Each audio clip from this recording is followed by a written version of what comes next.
not just H2O. Mycophobia, like I said, the Franco wasn't a bad pick.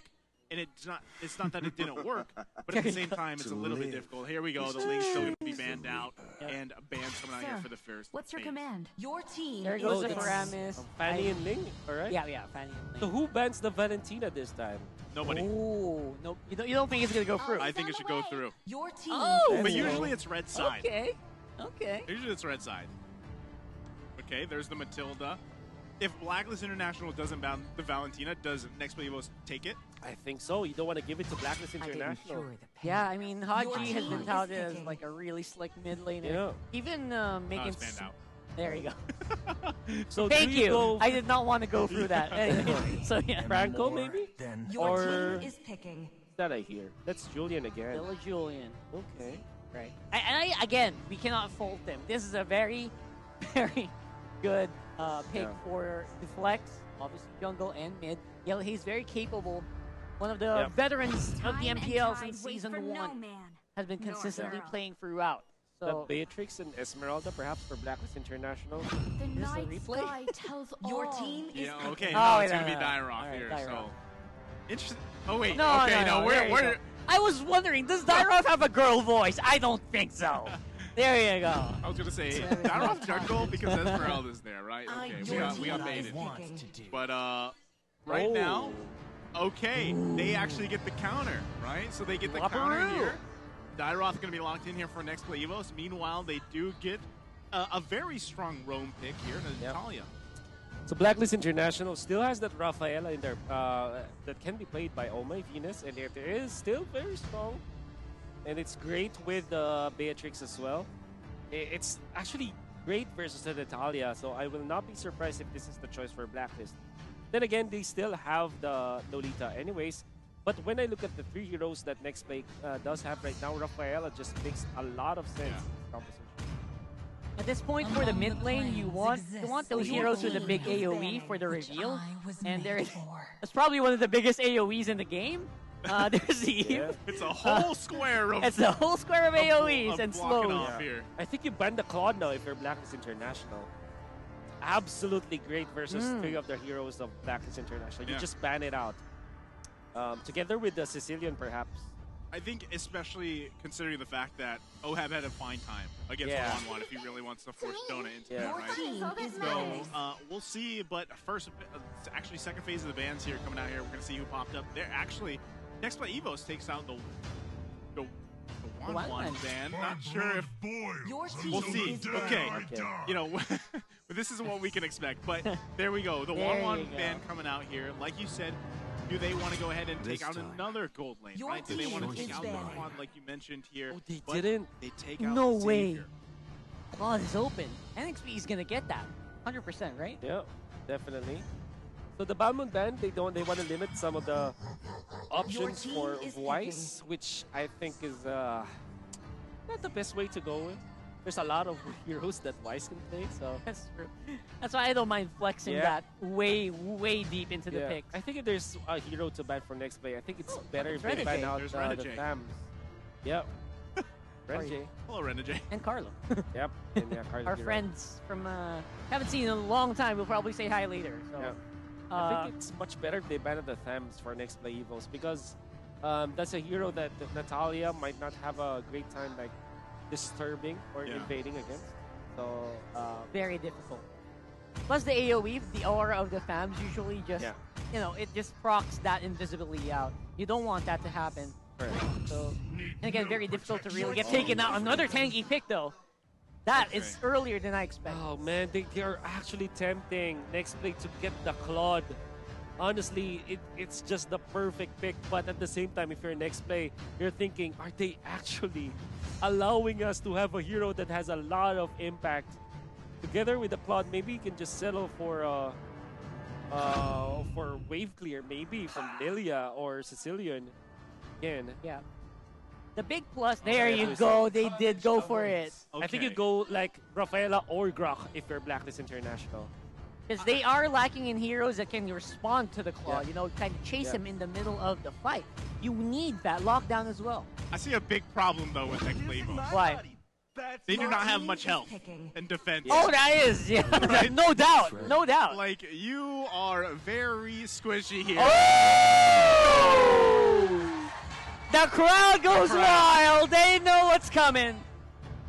Here we go. My goodness. Chills, man. That's chills. Oh my gosh.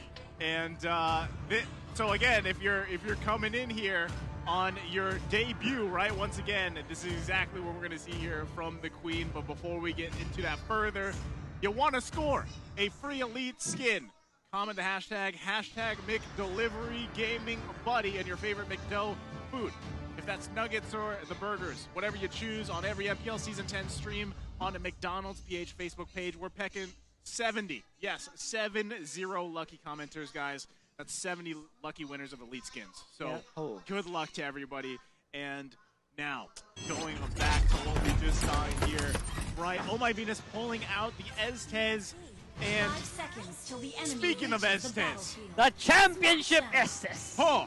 World champion with a skin who just got revealed literally a week ago. Here we go. I like how it's shaded out here, right, for the load up. Surprise! It's going to be a surprise. Here we go. Once again, ladies and gentlemen, welcome to game there you go. 2. And there it is, the championship skin with the Queen. Oh my god, this is gonna go down in the history books of Mobile Legends. One of the most epic moments. D-Wise comes back after a season, and now there are audiences. They're cheering for a hero pick. That is hero pick. That is how you know that somebody has made a name for themselves. An impact in the game we all know and love. This is esport legend that, you know, it's very hard to get. Yeah. You know, you never see that. You almost never see that in a game. Yeah. I mean, if you don't know the story, just briefly, right, how much they fought for this skin here and as a community and everything else. So it's great to see here. And also, the Samsung awesome value prediction. This is in Filipino, so, you know, how 10%. much percent is the win rate? And, yes, the 10% controversy that's going on here. But already, early action. Oh, that's a very good action there from NXP. They go for Wise, and the passive, actually, that's not going to be able to hit. I mean, even the passive is not going to be able to save him. He goes down. It's 1-0 for NXP. And that's because the SS is nowhere to be found in that scenario. Oh, that's a great rotation from Nexplay, actually, to find... The rotation was from purple buff, orange buff, and then the Scale Blizzard. That's amazing. It actually is. That's going to be Haji in trouble. Pops up the real world manipulation. Miko cannot get out. Miko is going to be taken for another kill. Oh my God. Can I just say the confidence you have here in your teammate to just stay into that, get the heals, and follow up? They fast cleared the lane when they were being bombarded. Haji actually focused on the minions so that he gets level 4. And he also kind of just held on until he could be healed enough to take the kill. Man. That was nuts. That's the micro play here coming out from Blacklist International, right? So, still, we gotta say, Nexplay Evos is in the lead here in terms of gold. They got that nice, good first blood here to slow down Wise a little bit. We'll see how they play around that, though, right? They are technically setting the pace here, but Blacklist International being quick to get this one back, and they're gonna be fighting for it, right? Again, I want to comment here on H2O, playing, again, an assassin that maybe we're not used to seeing so much, right? But the Hayabusa, you know, how is that going to work? It's not running the jungle emblem. You've got the high and dry. Plus, you have Natalia looking to focus in the jungle. Ooh, Wise on the box, just not sturdy enough to withstand the attacks of NXPE.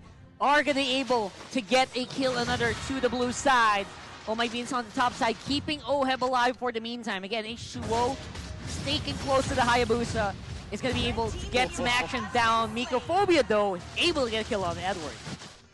But this is going to be great for Nexplay Evos because now they understand the strength of their composition, that it is leaning towards on the right side where the XP lane is. And this bottom lane is heavily in favor of the Dyrot because of just the natural matchups between Dyrot and Esmeralda. And what I like about what Nexplay is doing is that they actually took advantage of that. They used James to invade the jungle of Blacklist International on the purple side of Blacklist International. And because of that, they had valuable kills against Blacklist International. Yeah, and now this next turtle is going to be coming up here, and I expect Blacklist International actually to focus on this one. We'll see if Nexplay Evos can actually contest this. They're in good positioning. Mycophobia trying to find a moment here, or an angle himself. They're going to reset the turtle for now. So again, the favor here is in Nexplay Evos. Donuts to clear that with the Blazing Duet, but the setup once again. That's a really, really good pop-up there, but Yelly Haze won't really get any follow-up. Although Edwards gonna get assassinated there real quick. We got the Domain of the Moon Gods, not gonna be able to keep Blacklist alive. That's a double kill for James, and the S10 gets removed from the map. I like this. I like seeing James on a more proactive hero here, right? I mean, typically with Uranus, you're not going to see the plays you're making here with the Dire-Off here. The big question, though, once again, this is expected from a lineup like this. Oh my goodness! And there it is, once again, my point. This is expected from a lineup that Nexplay Evos has, but how long can you burn at this strong until Black International comes back into the game? That is the big thing. So if you're Nexplay Evos, you need to end the game fast. Yeah, Yelly Haze with the Julian ults, man. Those are so many money ults. I love it. Chains, man. I feel like he's really taking care of. Look at that. Beautiful. Up. And they were separated by a wall. Exactly. How do you do that? That is beautiful game play coming in from Nexplay Evos. I also want to commend Mycophobia making another move on the bottom lane. Non-stop action. Taking a page out of his former captain's book in Onyx Philippines when he was playing with Maloyski. He learned a thing or two, basically. I would say a lot more than a finger too, man. That was beautiful. Again, swinging from the mid, way to the bottom. It was just so smooth from Nexplay. Man, right now, like I said, they're going to be taking full control here of this early game. It's 9-1, ladies and gentlemen. Nexplay Evo setting the pace and still going. I mean, they're going to clear the lanes here. H2O should be fine. But this is the thing, once again, Nexplay Evos, every hero across the table here is able to just continue to press on the gas, keep that fire lit, and at the same time, what can Blacklist International do here to get in the game? Again, they just gotta keep this mid lane in control, which is not being given up by NXPE. Unlimited damage output is coming from everybody, and right now they want to take that team fight. Blessing on the Moon Gods is gonna be able to keep everyone alive. But again, that's only for the meantime. It's a 10-1 kill score in favor of NXP. Oh man, this is definitely a difficult game to play, especially when there's a Julian and a Natalia. Yeah. Definitely difficult. And we even haven't gotten to the point where the COD will be a problem. We talked about this. Blacklist International are letting Nexplay Evos pick the COD in the best situation because it is already good versus the Esmeralda and the Eve. With the Wind of Nature, Claude has late game advantage over the Beatrix. It's also great against Estes. And Oheb did not even let a bullet fly. He got demolished there. But again, answered really quickly, this time around by Blacklist. Nice shutdown there for Haji here, but still, Nexplay Evos, I mean, Mycophobia was eventually going to go down. He's making some insane plays here, and that's what we're going to expect to see, right? Another BOD going to be picked up here by H2O. So the damage is obviously there for Nexplay Evos. They want to keep being careful, though. But once again, like you just mentioned, Wolf, Donut, right? He's picking up those items already on this Claude. He hasn't really had to do much, right? He's just farming out of his mind here. So late game, when that damage kind of falls off a little bit on the Natalia, and when you kind of lose that surprise factor, you still have Donut there, right? So we're kind of seeing Blacklist International default back to that kind of Ube strat. They want to stick together. They got to make sure on the same side that Oheb doesn't fall here, right? He's already died twice. He doesn't have any kills himself. And it's got to be the turning point for them as Blacklist International is starting to look for setups here. I mean, at this point, Blacklist is just keeping Oheb alive. And they're spending so many resources while the rest of their jungle is being invaded right now by NXPE. And for the meantime, again, Mycophobia is nowhere to be spotted on map. He is lurking just like a thief in the night, ready to pounce at the moment's notice. At this point, Blacklist International really needs to channel the Ube. Yeah. They gotta stick together as a 5 unit. Together now. But if you do that, you are vulnerable to Yelly Haze's chains. And that's scary. I mean, this is the thing, right? You pretty much just choke out Wise here. Wise hasn't had any, I feel like any space, any buffs in his jungle. And almost zero impact, to be honest, You're just a sitting duck on a Baksha jungle, right? There's not much you can do here. And yes, he's going to get, you know, slowly those items that he needs, but at this point, you can't really do anything. And we're going to see that first Lord going in the hands here of Nexplay Evos just for free. Can I just say, Coach Pao, huge props. You were able to draft a comp that has a Blazing Duet and a Chain. Big AoE hitters, while you take out people who are roaming using the Natalia. I mean, if you look at the draft, it's so squishy. Yeah. But with Reckless Abandon, they're able to control the map with just enough burst damage. They find their timings right. This glass cannon build from Nexplay Evos is gonna pan out well. They're actually, they have good spread. Because if you factor in also the Hayabusa, that's a lot of pick-up potential. Yeah, almost unlimited damage output and pick-off potential for NXP's lineup. Yeah, I'm wondering too, again, like, when does that fall off, right? Good question. When does this lineup that Nexplay Evos took to the table here, when does it fall off? Because now we're at the 10-minute mark, right? Luckily, they've got pretty much all the objectives in their favor. They also got that Lord here. So they're feeling good about that. But at the same time, right, I'm going to say it again. They have to end the game even before that 15-minute mark, hopefully. So as they continue to siege down this mid lane, looking for a setup here. Lord is just marching down that bottom lane. They're going to be looking to crack open the base here for a Blacklist International. And there you go, the Lord's on the bottom. It is a 4-man squad here. Edward's on top. Lord is going to get willed down. The Spox is going to be landed, and they're able to defend. Blacklist's AoE is starting to actually get bitten out. Their damage is starting to improve. That's the wall that they are able to build. It's very difficult to break down, and you saw how quickly they actually fended off the attack from Nexplay Evos. Not even breaking a sweat. It's crazy because if you look at Haji doesn't even have that many items.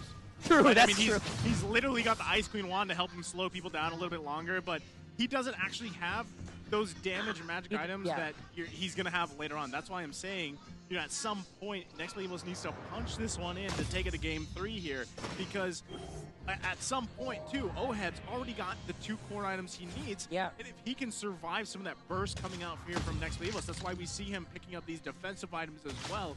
And then you pair up the sustain. If they can just outlast the initial burst from Nexplay Evos, they're going to slowly come back into the game as longer it goes. Yeah, the funny thing is Haji doesn't even want to go for those glowing wands yet. He's going to go for a little bit more armor to withstand the attack from the mid, which is, again, very difficult. So much armor penetration and physical damage is on the side of NXPE, and that's why everyone is itemizing for full armor. Yeah. But again, the penetration is also from Yelly Haze. The magic damage from the Julian is also very, very solid. Yeah. As much as we can say that Nexplay Evos is leading this game, and they do have great late game anyways, what they should be doing now is to not run out of patience against Blacklist International. They should not be committing any mistakes, because Blacklist International, they're just masters of these comebacks. They know how to completely control the game and turn it around. So Nexplay Evos, just don't run out of patience. Even if this goes late, just don't create many mistakes that Blacklist International can punish. Basically maximize the Natalia around the map, right? I mean, that's good. Right. That's exactly what they're doing. And they're able to secure the Lord because of that. And again, the question is, how much percentage? Who has the greater than 10% or less than 10% win rate? That's funny. Hashtag Samsung awesome always wins. There you go, right?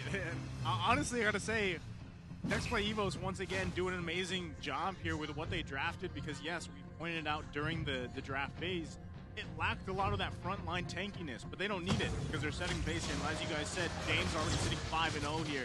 Now a beefed up Lord going to be marching in the bottom side. They're going to be looking to take a turret either at the top or mid lane. Let's see if Blacklist National can defend this. They're starting to get some good damage in too, but there you go. They lose the bottom turret. Now the focus in the mid. Whoa! The Chain of Destiny coming in from Yelly Haze, and Blacklist is willed down to the ground. The victory goes over to NXPE. We've got a series, folks. Oh my.